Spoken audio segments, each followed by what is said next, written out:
اسی طریقے سے نماز کا معاملہ جو ہے وہ پہلے کیوں نہیں آیا؟ نماز کا بعد میں آ رہا ہے. آت المال علی حبہ ذوی القربى والیتامى والمساکین وابن السبیل والسائلین وفی الرقاب. کتنا دور لے گئے. واقام الصلاۃ وآتى الزکاۃ. یہ ہے ترتیب کے اعتبار سے جو میں نے عرض کیا تھا. یہاں عنوان کیا ہے؟ یہاں نیکی کی حقیقت عنوان ہے. اس کی روح ایمان ہے اور اس کا ظاہر اس میں سب سے پہلے انسانی ہمدردی، اور اس ہمدردی کی بنا پر وہ مال جو بہت محبوب ہے خرچ کرنا. درد دل کے واسطے پیدا کیا انسان کو، ورنہ طاعت کے لیے کچھ کم نہ تھے کروبیاں. اگر یہ نہیں ہے تو کچھ نہیں. حضور نے فرمایا من یحب الرفق فقد حرم الخیر کلہ. جو شخص دل کی نرمی سے محروم ہو گیا وہ کل کے کل خیر سے محروم ہو گیا.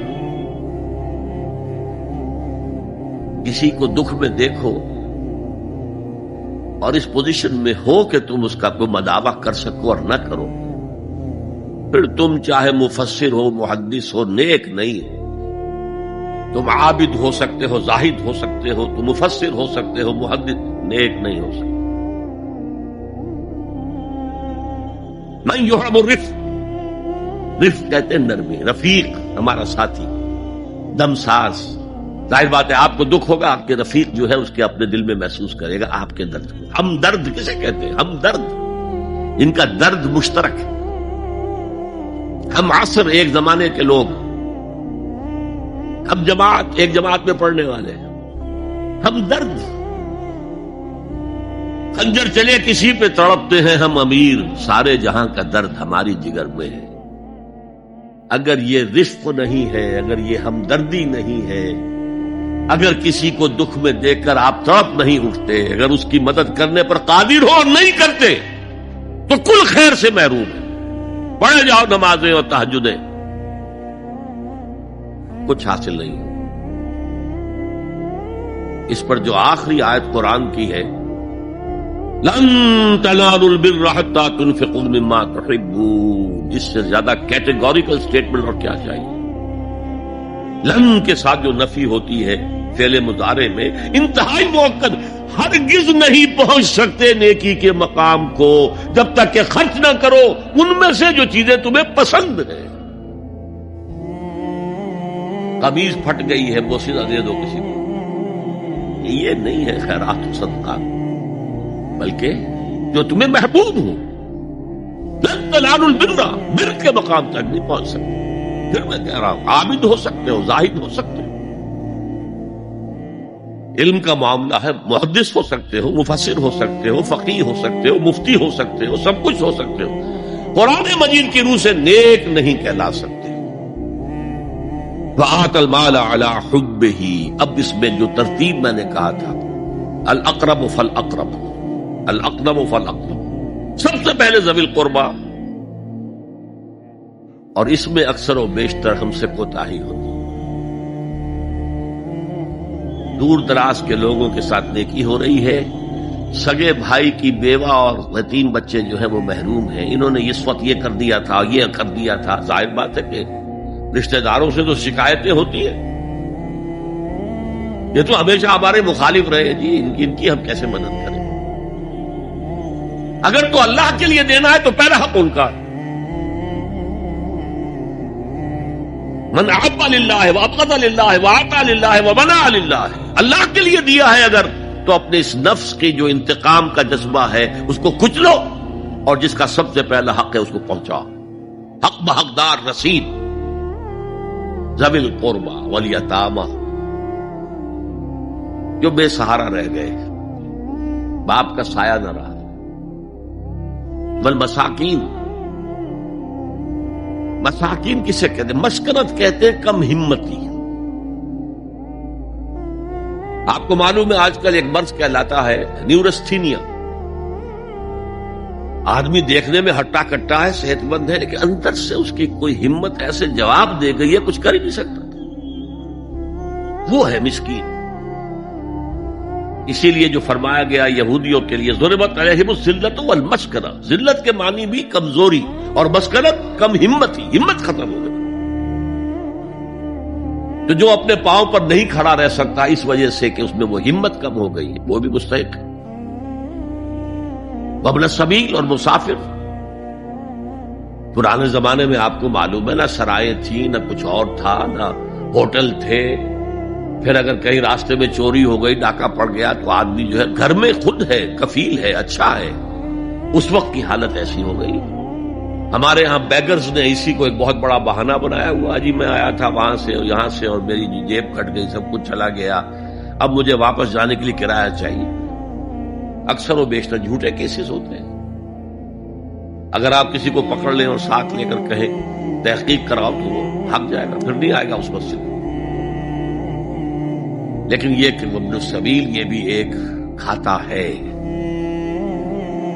وسائلین یہ ذرا تفصیل طلب معاملہ ہے. اسلام کی تعلیم بڑی متوازن ہے. ایک طرف سوال کی مذمت ہے، مت اپنا دستے سوال دراز کرو کسی کے سامنے. جو شخص ہاتھ پھیلاتا ہے مانگنے کے لیے، وہ اپنی عزت نفس کو ہتھیلی پر رکھ کر آپ کے سامنے پیش کر رہا، اور آپ ٹھوکر مار دیتے ہیں اس کی عزت نفس کو. مانگو اللہ سے، اللہ کسی کے دل میں ڈالے تمہاری ضرورت پوری کر سکتا ہے، بغیر اس کے کہ تم کسی کے سامنے دستے سوال دراز کرو. تو سخت مذمت ہے. اور خاص طور پر بیگری جو ایک انسٹیٹیوشن بن گیا ہے، ایک پیشہ بن گیا ہے، وہ تو اسلام کی تعلیمات کے منافی ہے. اور جس طرح کی ہم خیرات بانٹتے ہیں، 5 روپے کا نوٹ دے رہے ہیں مانگنے والوں کو مسجدوں کے باہر، سمجھ رہے ہیں ہم نے حاتم طائی کی خبر کو لات مار دی، حالانکہ حقیقت میں آپ انسٹیٹیوشن آف بیگری کو سپورٹ کر رہے ہیں. کسی ایک کو لے لو، آؤ چلو مجھے اپنا گھر دکھاؤ، مجھے بتاؤ تم واقعی اس قابل ہو یا نہیں ہو، اور پھر اس کی مدد کریں، لمسم کریں. پھر وہ 5 روپے نہیں ایسی دیں کہ وہ کچھ اپنے پاؤں پر کھڑا ہو سکے.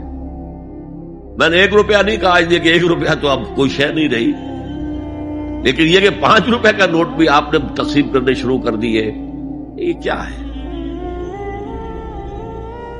وَالسَّائِلِينَ وَفِي الرِّقَابِ. لیکن دوسری طرف سائل کو جھڑکنا نہیں ہے.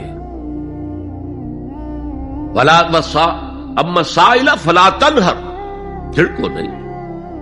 اچھا بھائی نہیں، معاف کرو، میرے پاس اس وقت آپ کی مدد کے لیے کچھ نہیں ہے، میں کچھ نہیں کر سکتا. تو ان دونوں کے درمیان اصل میں معاملہ ہونا چاہیے.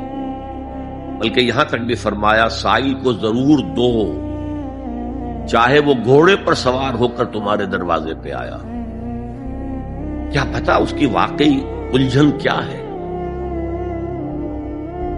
تو سوال کی مذمت اور سائل کو جھڑکنے کی ممانعت. حتی الامکان خالی ہاتھ نہ لوٹاؤ. اس نے اپنی عزت نفس اپنی ہتھیلی پر رکھ کر تمہاری سامنے پیش کر دیا، اسے ٹھوکر نہ مارو. لیکن جیسا کہ میں نے عرض کیا، یہ انسٹیٹیوشن آف بیگری جو ہے یہ ایک علیحدہ شے ہے، بالکل اس کا اس سے کوئی تعلق نہ سمجھیے. وفی الرقاب، رقاب جمع ہے رقبہ، گردن. فک رقبۃ او اطعام فی یوم ذی مسغبۃ یتیما ذا مقربۃ او مسکینا ذا متربہ. فک رقبۃ، کسی کی گردن چھڑا دینا. اس وقت سب سے بڑی ایپلیکیشن اس کی تھی غلاموں کو، کنیزوں کو اپنے پیسے سے خرید کر آزاد کر دینا. بہت بڑی نیکی، بہت بڑی نیکی. اور حضرت ابو بکر رضی اللہ تعالیٰ عنہ کے دفتر فضائل میں سب سے اونچا کام یہ ہے کہ جن غلاموں کو اور جن کنیزوں کو ستایا جا رہا تھا، دیئر اونرز، دیئر ماسٹرز، ان کے آقا کو حق حاصل تھا، جو چاہے کریں ان کے ساتھ، قتل کر دے، کوئی پوچھنے والا نہیں ہے. میں پہلے بھی عرض کر چکا ہوں، میری ملکیت ہے، جیسے میری بکری میری ملکیت ہے، میں نے اس کو ذبح کیا، گوشت کھا لیا، تم کون ہوتے ہو پوچھنے والے؟ میرا غلام تھا، میں نے قتل کر دیا، تم کون ہو پوچھنے والے؟ ان کو حضرت ابو بکر نے خرید کر آزاد کیا اور منہ مانگے دام دیے. حضرت بلال کے لیے امیہ ابن خلف نے اتنی بڑی رقم مانگی, حضرت ابو بکر نے کہا ٹھیک ہے لو. باپ نے کہا بھی ابو قحافہ نے, ابو بکر کو کوئی غلام خریدنا ہی تھا تو کوئی طاقتور آدمی جو کام آ سکے کہیں اس کو خریدنا چاہیے. مجھے کیا پتا ابو بکر کس لیے خرید رہا اور کس کے لیے خرید رہا. آج کے دور میں اس کی اپلیکیشن ہوگی. کوئی شخص جو ہے اگر قرض میں اس طرح جکڑا جائے کہ لاکھ ہاتھ پاؤں مارے نکل نہیں سکتا, اس کو کوئی لمپ سم مدد دے کر اس قابل کیا جائے کہ وہ پھر اپنے پاؤں پر کھڑا ہو جائے. یہ نہیں کہ اسے آپ ہر مہینے کچھ رقم دیتے رہے مینٹیننس کے. اگر آپ ہمارے اس چینل پر نئے ہیں تو ہمارے چینل کو سبسکرائب کر لیں, بیل آئیکن کو کلک کر لیں تاکہ ہر آنے والی نئی ویڈیو آپ کو بآسانی سے مل سکے. جزاک اللہ خیرا. السلام علیکم.